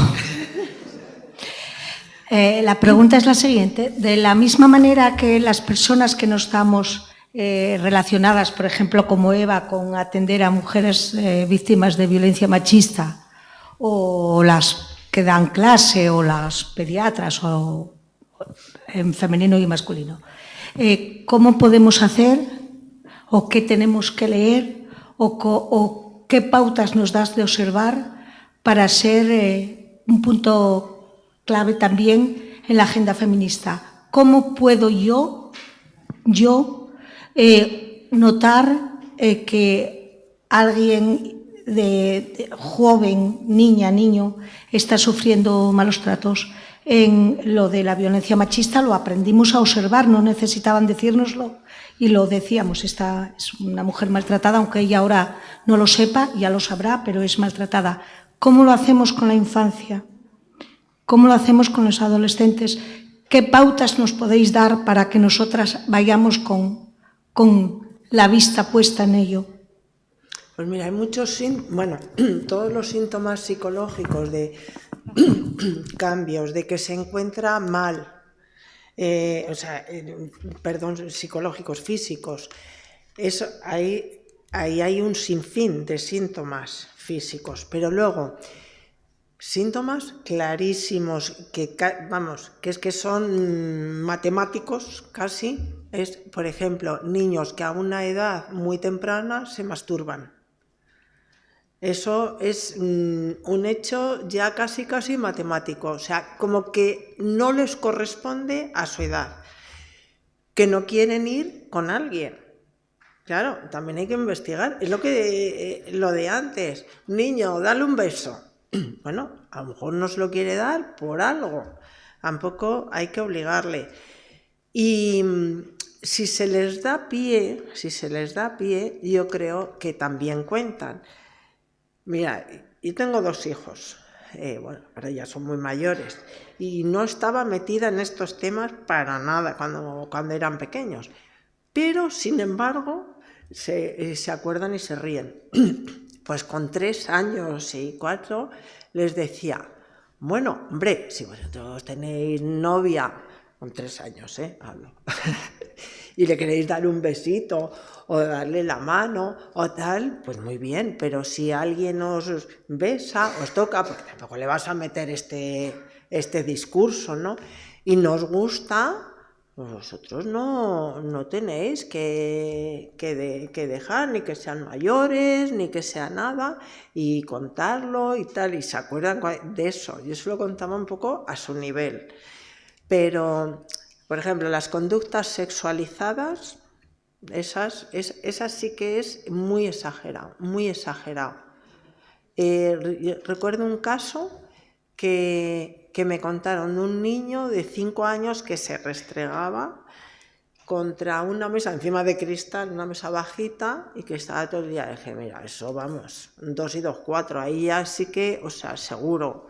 Y efectivamente empezaron a mirar y era un primo de 15 o 17 años el que abusaba de él. Entonces, pero luego los cambios de conducta, pues como en cualquier cosa, que ves que va mal. En el colegio, por ejemplo, es muy fácil, o con otros niños, porque es que lo suelen contar.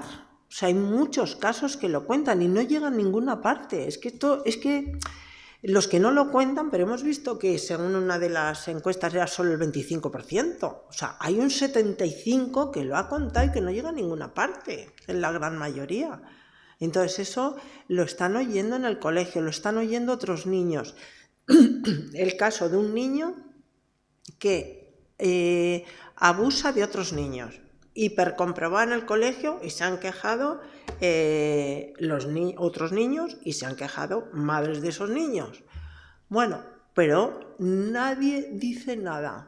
¿Por qué? Porque se supone que es un favor al niño, que le harían un favor denunciándolo.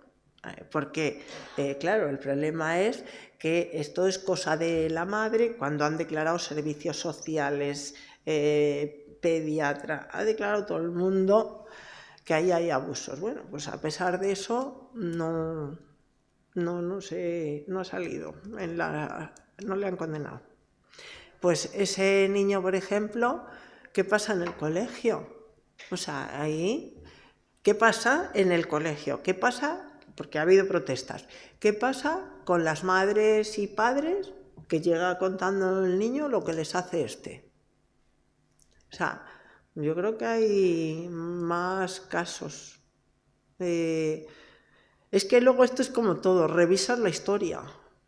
O sea, historias que has visto y dices, yo recuerdo un caso que a mí me dejó un poco chocada, por eso lo recuerdo, claro.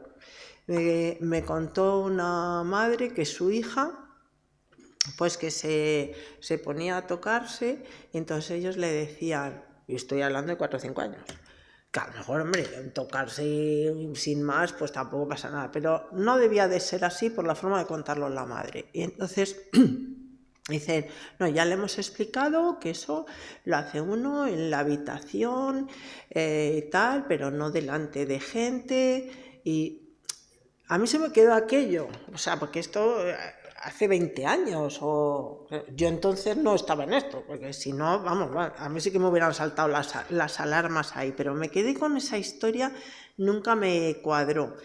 Bueno, ahora me cuadra, vamos, Y también por la relación, ahora, por la relación que tenían, no me pareció, me chocó. Entonces, cuando veas, esto es eso, vas viendo como destellos y vas juntando datos.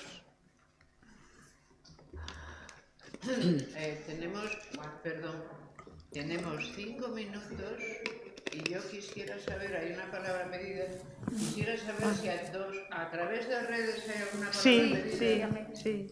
¿Por qué no hacemos una cosa? Las unimos todas. Vale. Empezamos con las que hay en redes y seguimos con las dos que tenemos pedidas, ¿vale? Y las unimos y por favor se responde a todas juntas. Las de redes, ¿quién nos puede dar? Nosotras, damos nosotras. Ellas. Aquí, damos nosotras, Amelia. ¿Sí? Sí. Vale.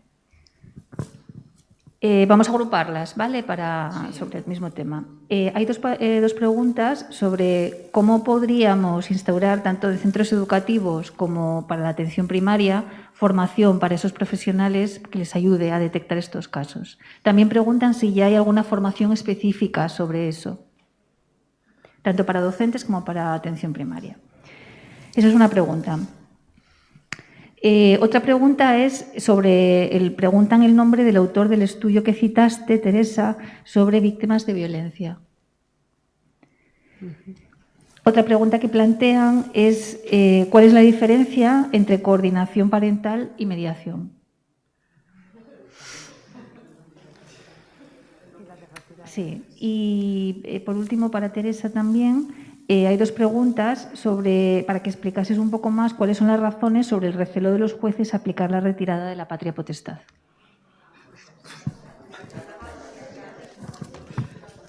A las cuales vamos a añadir la que usted haga, que ahora le llega al micrófono. Y luego María, la tuya. Sí.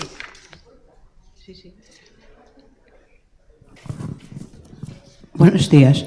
Yo para las dos haría una pregunta. En violencia de género, aquí concretamente en esta plaza del Parchís, se puso en un tiempo donde se implicaba a los vecinos, porque los vecinos son los primeros que perciben por los ruidos, por el comportamiento de la familia, toda la familia, dónde está la raíz del problema.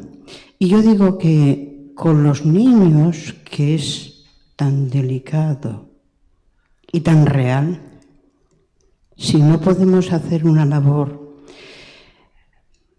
no igual, pero muy similar, porque aquello, al implicar a la vecindad, si veía o no algo, porque cuando asesinaban a una mujer, pues no habían visto nada, no habían oído nada. Pues imagínese en las criaturas tan chiquititas. Gracias. Gracias. Y por último, hay una palabra pedida aquí. María Escudero, exdiputada, es directora del Instituto de Granada de la Mujer y abogada. No, soy psicóloga forense. Psicóloga forense, perdón.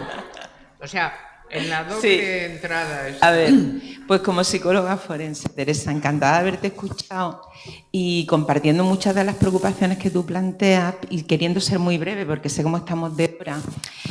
A ver, ahora mismo hay un movimiento importante dentro del conjunto de los operadores jurídicos pidiendo una especialización en infancia, como tú sabrás.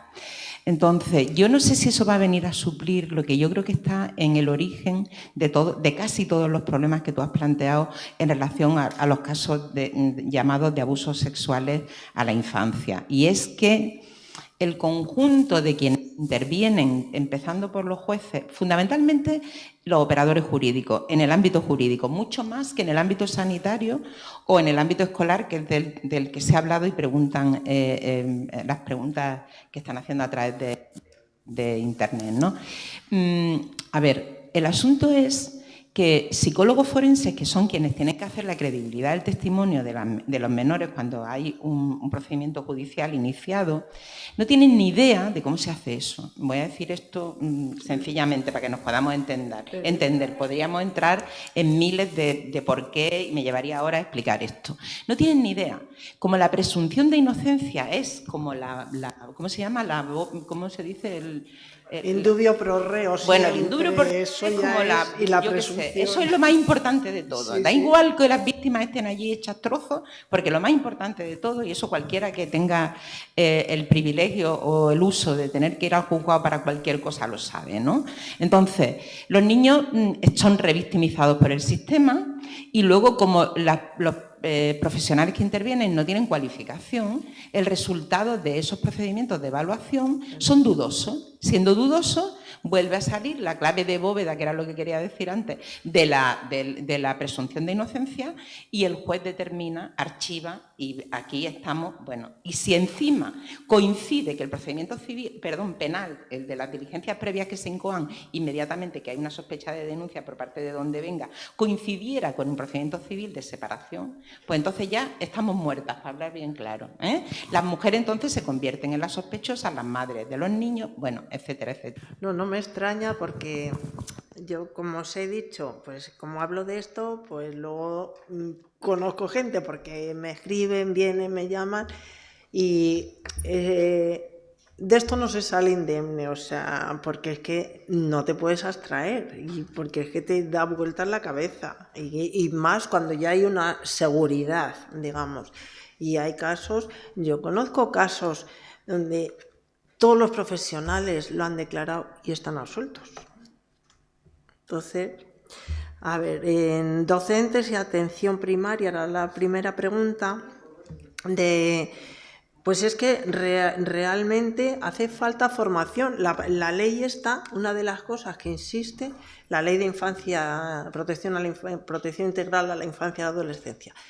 Es en la formación, es que hace falta formación, porque es que si no hay formación no se ve. Igual que no veíamos antes tampoco los crímenes pasionales, estos tan bonitos, de pura pasión, pues teníamos otra cabeza, teníamos otros conocimientos. Entonces es fundamental hacer cursos, hacer formación, porque es que y una especialización seria, y además es que la ley lo manda, ahora lo manda la ley. Y lo manda para, pues por cierto, en la UNED vamos a hacer para fiscales, forenses, secretarios judiciales, bueno, ahora letras de justicia, un curso sobre igualdad y violencia de género específico que se organiza con el Centro de Estudios Jurídicos del Ministerio. El autor es Giglioli, que es Crítica de la víctima. Que me han preguntado, Crítica de la víctima es el libro. Y luego lo de coordinación y mediación, bueno, esto es que es para nota, porque claro, teóricamente la mediación está totalmente prohibida cuando hay violencia de género, pero se entiende que hay violencia de género cuando hay una sentencia, porque la mayoría de los casos, y lo sabéis por las mujeres asesinadas, no había denunciado. Entonces, si no había denunciado, pues no había constancia, con lo cual van a mediación y van a custodia compartida, que también está prohibida, pero como no figura, y la coordinación es meter por la puerta de atrás la mediación. Eso es la coordinación, hablando claro, es una forma de meterla. Que no digo que no sea algo bueno, es que es como todo, algo bueno, pues la coordinación entre una pareja, pues yo qué sé, que no se pone de acuerdo en cómo educar a sus criaturas, pues a lo mejor es bueno eso, pero no para estos casos, no para casos de violencia.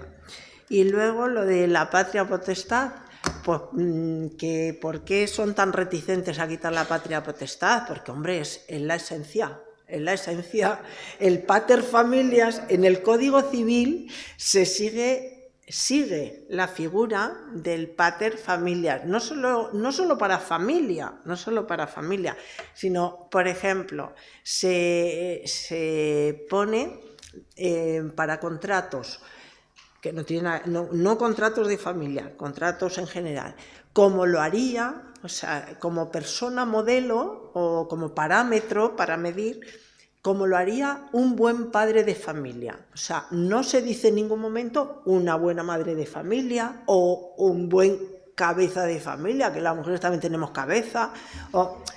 Entonces, se utiliza eso, y la patria potestad pues ha sido la esencia, y antes también nos incluía a las mujeres, que también estábamos ahí bajo la potestad del varón.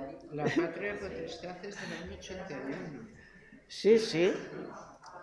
Y el año 58, 1958, hubo una reforma del Código Civil que, esto es que me sé de memoria, la exposición de motivos dice que la potestad le corresponde al marido porque la naturaleza, la religión y la historia así lo aconsejan. Eso ya es que es incontestable, la naturaleza, la religión y la historia, o sea, no nos podemos revelar. Entonces eso, y luego lo de los vecinos, claro, los vecinos, además los vecinos, si tampoco se tienen que meter, que llamen a la policía, o sea, tan sencillo como coger el teléfono y llamar a la policía y decir, oiga, yo creo que está pasando esto, si no quieren meterse en líos, no quieren... y que investiguen, o sea, coger el teléfono y no pasa nada por decirlo. Incluso, ya sé que la policía puede saber quién ha llamado y además normalmente pregunta el nombre, pero bueno, también podéis decir que no lo queréis decir, el nombre. Dicho así de claro, lo van a saber porque te pueden mirar el número, pero se puede decir, oiga, mire, no quiero decirlo, pues a lo mejor es una persona muy agresiva, y no quiero, pero llamar sí, por supuesto. Y luego, pues lo que ha dicho María Escudero, pues claro, pues totalmente de acuerdo, que hay que hacer de otra forma y grabar todas las exploraciones. Eso, que es que además, si es que eso no cuesta nada hoy día, el grabar, si tenemos el móvil todos.